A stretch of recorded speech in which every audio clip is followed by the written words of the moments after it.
Assalamualaikum warahmatullahi wabarakatuh. Perkenalkan, nama saya Hamdani Nur Rahman dari kelas A36 dengan nomor induk mahasiswa 2281131764. Pada kesempatan kali ini, saya akan coba untuk mempresentasikan salah satu tugas dari mata kuliah Fikih Muamalah yang berjudul Konsep Kepemilikan dalam Islam. Nah, kita awali dari definisi dan dasar apa itu kepemilikan.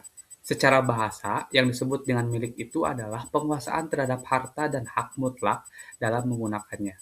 Sedangkan secara istilah, kalimat milik itu berasal dari kata al-milku, yang berarti hubungan antara manusia dan harta yang telah diakui oleh syariat, yang menjadikan harta tersebut khusus menjadi miliknya, sehingga ia berhak memanfaatkan dan mengelola selama tidak ada larangan ataupun penghalang. Mengutip pendapat Syekh Wahbah Az-Zuhaili, yang dimaksud dengan milik itu adalah hak milik adalah kekhususan seseorang terhadap suatu benda yang menjadikannya berhak mencegah orang lain untuk menggunakannya serta memberikan kewenangan kepadanya untuk memanfaatkan secara penuh dan pertama selama tidak terdapat larangan dalam syariat. Nah, lalu apa saja yang menjadi larangan atau halangan-halangan dari kepemilikan tersebut? Nah, sekurang-kurangnya ada tiga. Yang pertama itu adalah al-zunun atau kegilaan, asapah kekurangan akal, dan asigor atau belum balik.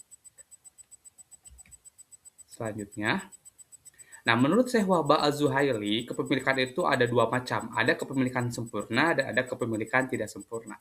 Adapun definisi dari kepemilikan sempurna atau al-milku at-tam adalah kepemilikan atas wujud sesuatu dan manfaatnya secara bersamaan sehingga seluruh hak-hak yang disyariatkan ditetapkan bagi pemiliknya. Itu dimaksud dengan kepemilikan sempurna. Sedangkan kepemilikan tidak sempurna adalah kepemilikan yang hanya mencakup salah satu dari dua unsur, baik itu benda saja ataupun manfaat saja. Nah, kepemilikan atas manfaat disebut juga dengan hak manfaatan. Nah, ada tiga macam kepemilikan tidak sempurna. Yang pertama itu adalah kepemilikan terhadap bendanya saja. Yang kedua, kepemilikan terhadap manfaatnya saja yang melekat pada hak pribadi. Yang ketiga adalah kepemilikan terhadap manfaat saja yang melekat pada benda. Nah, selanjutnya ada pun beberapa dua bentuk hak pemanfaatan. Yang pertama itu adalah hak pribadi, yang kedua adalah hak kebendaan.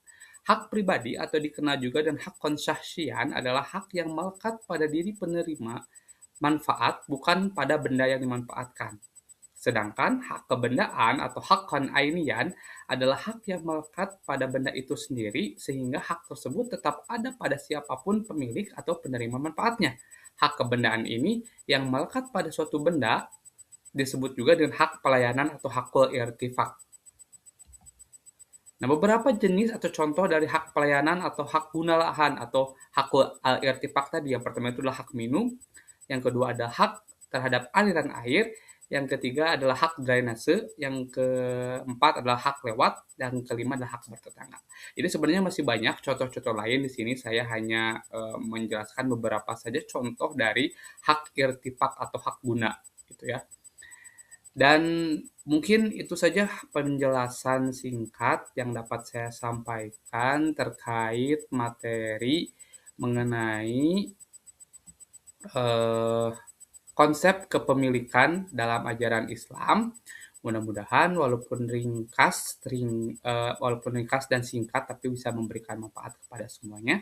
Saya Hamdan Rahman pamit. Wassalamualaikum warahmatullahi wabarakatuh.